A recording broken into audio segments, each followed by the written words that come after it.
somehow ironic that I'm sitting to you in my pantry and I'm going to talk about this subject. I really wasn't going to talk about this, and I was cleaning my pantry out and I was really working in here. And you know, my mind went deep into thoughts, and my thoughts were, am I surviving or am I thriving? I'm going to share you a little bit about my life and share with you a little bit why I have such a large pantry.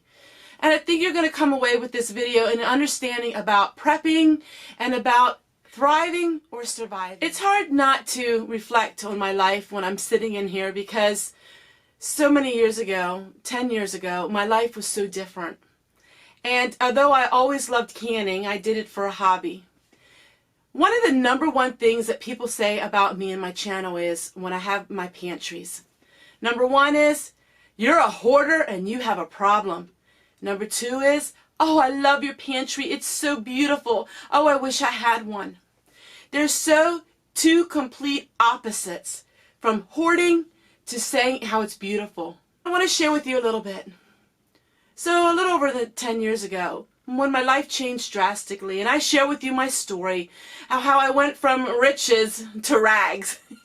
It's not quite that extreme. I mean, I wasn't really what you would call rich, and I'm surely not living in rags.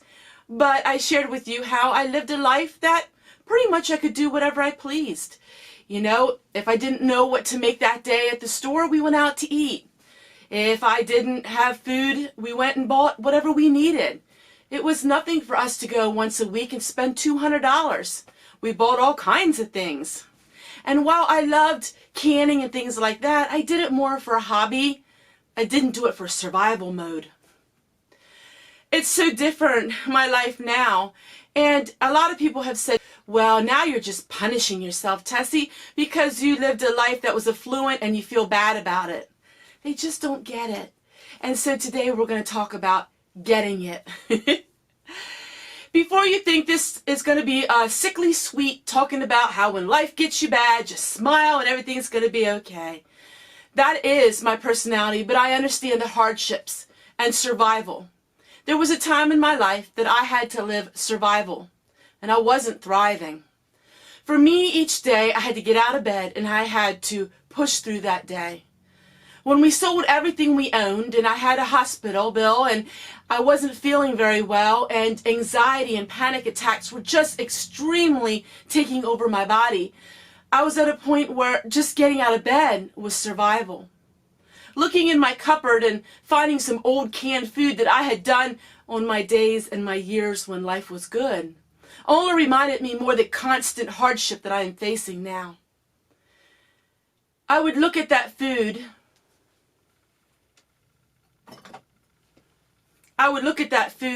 with detest and think, oh my word, look what I have to eat now. When I made this, I didn't have to do it. It was something that I enjoyed, and now I hate it, because now it reminds me of the poverty that I'm living in, and it reminds me of the life that I used to live. I looked at my canned food not with thankfulness, but I looked at it with disgrace. How in the world can you go from there to here? And then, of course, self-pity would go in. Then, of course, self-pity would go into my life. And I would say, well, it wasn't my fault. I can't help it. The economy went down and all of our real estate properties just went down the tubes. Because you understand, I didn't really spend money on frivolous clothing or jewelry. Now, we went out to eat and, you know, we could always buy the food we wanted, but it wasn't like I was going on lavish trips or I was going on places that cost a lot of money, but yet we were living a very comfortable life. The situation with our life was in 2007, the economy went, you know what happened to the economy and real estate. We had all of these houses that wouldn't sell, and that's where all of our debt came in. We owed a family member, we owed the bank, we owed everything, but we paid it all off. I say it with pride because paying it all off took us 7 years, but those 7 years were hard years. We didn't have anything for us, but we knew that we needed to pay it off, and we did. I know that circumstances come people's way, medical expenses and things like that in their life, where they just absolutely can't pay it off. But for us, we knew we could if we didn't spend. And that's why we did so, because we felt in our hearts we knew what we needed to do. Paying off that debt was something now I look back on with great pride and a great sense of satisfaction, because all those lessons that I learned all those years ago. You would have told me 12 years ago, 10 years ago even, where I would be today and the lessons I have learned. I would laugh at you and say, yeah, right. And 3 years ago, if you would have told me where I am today, I wouldn't have believed you. Eyes of the camera, I'm shared with you so much of my weaknesses. But over that time, in the beginning, I wasn't thriving. I was surviving. But why was I only surviving and not thriving? Well, we didn't have money, and we still don't have money. So why am I thriving today, but I was only surviving then? Because I decided to take my bitterness of that canned food and that bitterness of the lifestyle I once had and turn it into something that makes me thrive. It wasn't until I had a long trip home from the doctor's office that I realized that I had to make a change. I didn't know what was wrong with me. I thought I was dying. I couldn't breathe. I couldn't eat. I couldn't sleep. My heart was racing. My hands were sweating. What in the world is going on with me? So many emergency ER trips and nothing was wrong with me. So I went to the doctors and I finally did some research and said, "Do I have anxiety, doctor?" And he said, "Yes, you do." Oh, he prescribed so many pills. I'm not against medication whatsoever. He prescribed 9 different pills. I had a pill if I couldn't sleep. I had a pill if I had anxiety. I had a pill if my stomach hurt because of the pills. I had so many pills, and I realized on the way home that my anxiety was not caused by physical ailments. It was caused by the condition of my mind. And on that way home, I cried and I said, I need to make a change in my life. And the bitterness of my canned goods and the bitterness of my situation of having to give everything away, selling it on pennies for what it was worth, I realized that that was my life-saving change. I held the key to change in my life, where I could turn my surviving into thriving. Oh, it didn't happen overnight, let me tell you. I still grumbled and complained. I still wished that I could do this or wished that I could do that, and going away where people would see me in my ratty old truck. My ratty old truck. That truck and I became good friends because at that time my husband still was working 90 hours a week just to be able to pay off all of these interest loans. For you see, when all of these properties wouldn't sell, we were still paying the property taxes on them. Imagine that. But one by one, the properties sold. We didn't make any money on them. But one by one, we started relieving our debt. And we started with the smallest debt first. And then we worked up to the highest. And we paid it all off. So why am I sitting in my pantry? Why do I share you food? It's not hoarding. It's thriving. I knew of a time in my life where I looked in the cupboard and I only had a couple cans of food. Our plight was something that we didn't tell a lot of people. We hid it deep inside because that's what you do. You don't tell people. At least that's what people tell you. And I realized in having pride, pride can come before a fall. But in our lives, in our 4 walls, we wanted to keep that look of everything is all under control. And on the outside, when we sold everything, people, I'm sure they knew. I mean, we went from a brand new Dodge truck to an old Chevy. That thing barely got us where we needed to go. But yet, me and that truck, we became friends. It was a symbol to me. It wasn't a symbol of poverty. It was a symbol of freedom. Freedom? How in the world can I say I have freedom?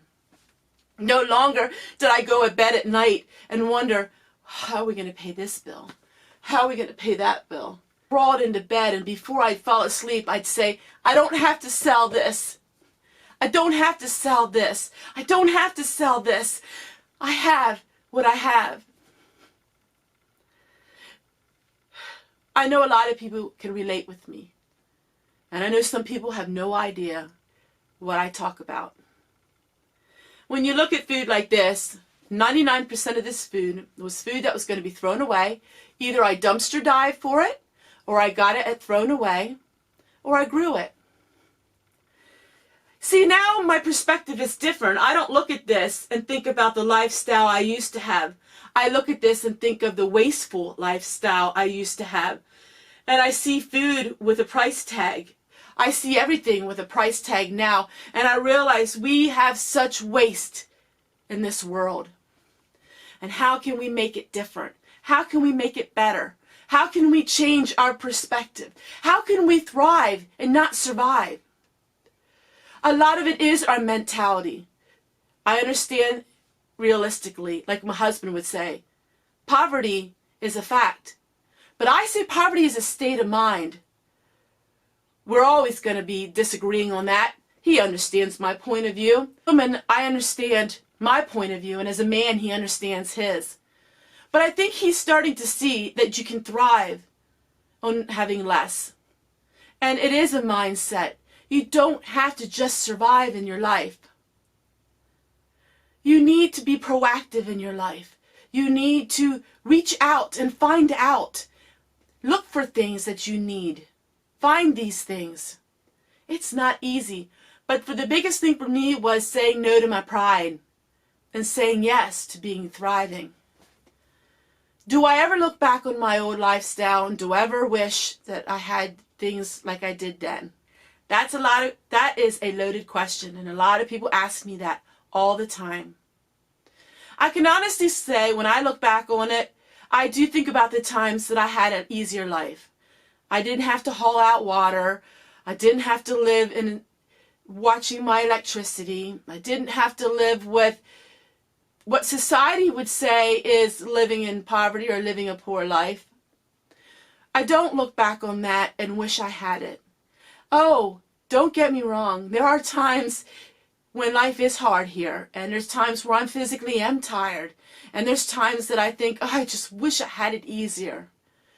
But you know, this is hard to say that people will understand, but I know some of you will. When I get up in the morning, every morning I have a purpose. Because I'm going out and feeding my chickens, because I know that there's water that has to go out, and I know there's water that has to be collected. It gives me a purpose. A lot of people would say, well, that purpose, oh my goodness, if that's your purpose in life, well, then you don't really have much of a purpose. It's not my purpose in life, but it gives me a purpose. It gives me a testimony. It has given me a test. We all have testimonies in our life, and we all go through tests. A lot of you, it's physical. A lot of you are going through severe physical things in your life, and you wish that you didn't have to deal with them. I understand that. But you're dealing with them now, and you're using that not to survive, but you're using that into thriving. Maybe in your physical body you're not thriving, but emotionally you are thriving because you're deciding to become better and not bitter about it.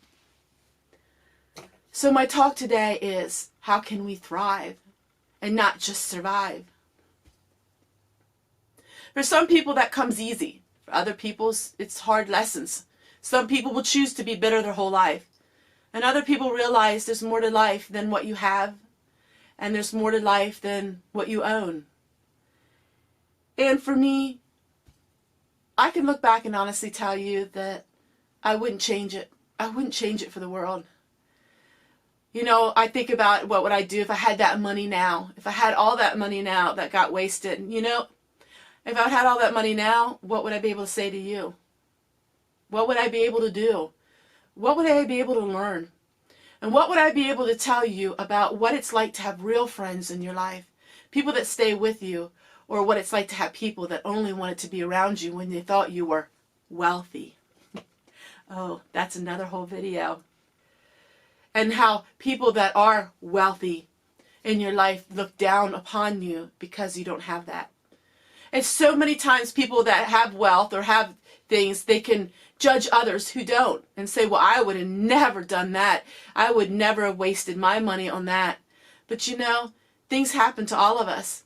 Different reasons, different ways. And I think A lot of times you see people who did live a life of luxury and things happen to them. It can happen overnight. So why else do I have a pantry like this? I rotate all of my food, and the reason why I have a pantry like this is I don't like seeing the waste. But I know what it's like to have little. And I know what it's like for other people to have little. So I prepare now. My storehouse is full because I know that tomorrow things could change. No, I'm not a doomsday prepper, and no, I'm not the end of the world. But you know what? You never know when life can take a curveball at you. You never know when life can change. You never know. Let's think about it this way. What happens if tomorrow our electricity would go out? People say that's impossible, but nothing is impossible. We've seen worse things happen to other countries. All this food, people would be praising me for it. People would be knocking down my door for it. People would be saying, wow, look at her. Those same people that today are condemning and criticizing about me having food and saying that I am a hoarder are the same people that would be thankful for me. And then they would only be surviving, and I am thriving. Maybe this is a lot of mumble jumble words, and maybe this is going to really help some of you. I don't know. But it was on my mind today, and I thought I would share it with you. So if I were you, and you want to start a pantry, and maybe you don't have the resources that I do, but let me tell you, a lot of people have been contacting me and used my video about free food, and they are getting the same thing that I'm getting. A lot of people are doing it. But let's say you can't do all that. I would write down the foods, the main 10 meals that you love to eat, and 10 meals that you make on a daily, and 10 meals that you make on a monthly basis. Write down the ingredients to those 10 food items, and just every week, buy 2 instead of 1. Every week, buy 2. If you can afford it, buy 3. Buy 3 of those ingredients. So if you use spaghetti noodles, buy 2. Buy 3. In 1 year, my friends, you will be surprised at what you can have. I would suggest you, for 6 months, don't use that stockpile. Your food can last you years. Years, my friends. Please don't ever get into the lie that when your expiration date is expired, that means you have to throw it out. It's not that way. When you see an expiration date in canned food, it can last 2 to 4 years beyond that date. You know, if you want to get perishable foods like milk and things like that, that's different. But canned food, spaghetti noodles, rice, beans, all of these things you can do, it's not going to expire. Right now we're eating oatmeal from 2016, and it is as fresh as the day I bought it. Do small increments. Remember, you need to survive and not just thrive. And you know, a lot of people are doing this and they're realizing they're actually having a lot of fun in doing it. It's actually become something of a hobby, yet it has blessings that go beyond the hobby. When I was living the high life and I canned all this food, you know, I was really glad for it when my life took a turn. Even though in the beginning I really didn't like it because it reminded me of my past. After a while, when I changed my mindset, I was so thankful for it. And I was happy that I did do something. Even though it was just a hobby at the time, it helped me. Thank you so much for watching and hearing a little bit about my story.